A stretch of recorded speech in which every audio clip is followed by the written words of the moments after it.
नागपूरमधून एक अत्यंत धक्कादायक आणि चीड आणणारी घटना समोर आली आहे।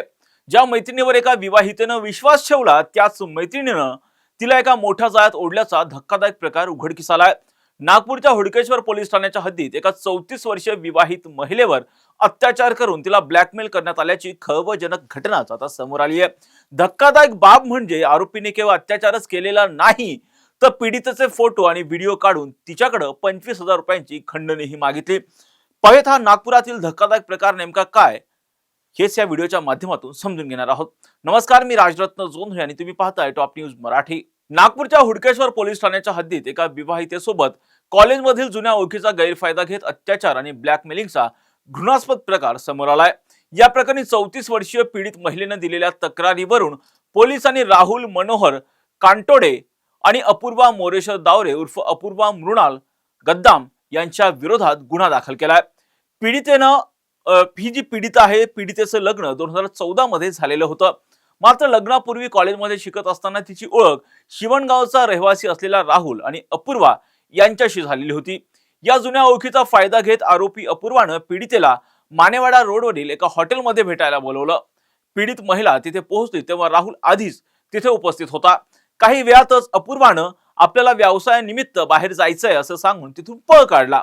याच संधीचा गैरफायदा घेत राहुलने पीडितेच्या इच्छेविरुद्ध तिच्यावर अत्याचार केला। केवळ अत्याचारच केलेला नाही तर त्यावेळेसचे आक्षेपार्ह फोटो आणि व्हिडिओ आपल्या मोबाईलमध्ये कैद केले। हा प्रकार इथेच थांबला नाही तर 28 एप्रिल ते 10 जुलै 2026 दरम्यान राहुलने हे फोटो आणि व्हिडिओ पीडितेच्या पतीला दाखवून तिची बदनामी करण्याची धमकी द्यायला सुरुवात केली। या ब्लॅकमेलिंगच्या जोरावर या नराधमानं वारंवार या विवाहितेवर अत्याचार केला।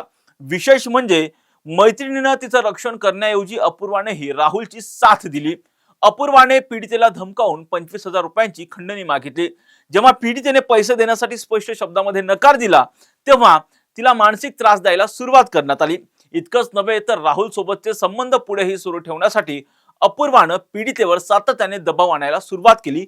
ही जी अपूर्वा आहे सातत्याने पीडितेवर दबाव टाकत होती।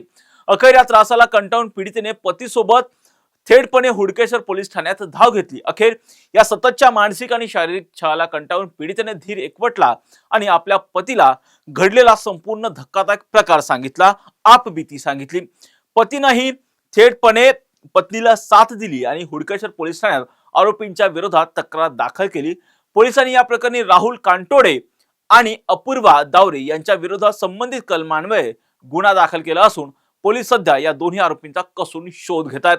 जुन्या मैत्रिणीवर ठेवलेला विश्वास एका महिलेला विवाहितेला किती महाग पडू शकतो हेच या घटनेवरून पुन्हा एकदा सिद्ध झालंय। या प्रकरणात पोलीस आता पुढील काय कारवाई करतात आणि त्याचबरोबर या नराधमांवर नेमकी काय कारवाई होते आणि यांच्या चौकशीतून कोणती धक्कादायक माहिती उघडकीस येते हे पाहणं आता महत्त्वाचं असणार आहे। या प्रत्येक घटनांचे अपडेट आम्ही टॉप न्यूज मराठीच्या माध्यमातून आपल्यापर्यंत पोहोचवणारच आहोत। यासाठीच तुम्ही पाहत राहा टॉप न्यूज मराठी, आपला महाराष्ट्र, आपली बातमी। तुमची car, electric panel, data server आगीपासून सुरक्षित आहे का? नाही? मग आजच बसवा F protect temperature activated fire suppression device. यामध्ये आहे eco friendly non toxic pressurised liquid जे आग लागल्यास क्षणार्धात ऍक्टिव्हेट होऊन आगीवरती मिळवते नियंत्रण। बसवण्यास अतिशय सोपे आणि सुटसुटीत टेकालिपचे एक दर्जेदार उत्पादन एफ प्रोटेक्ट।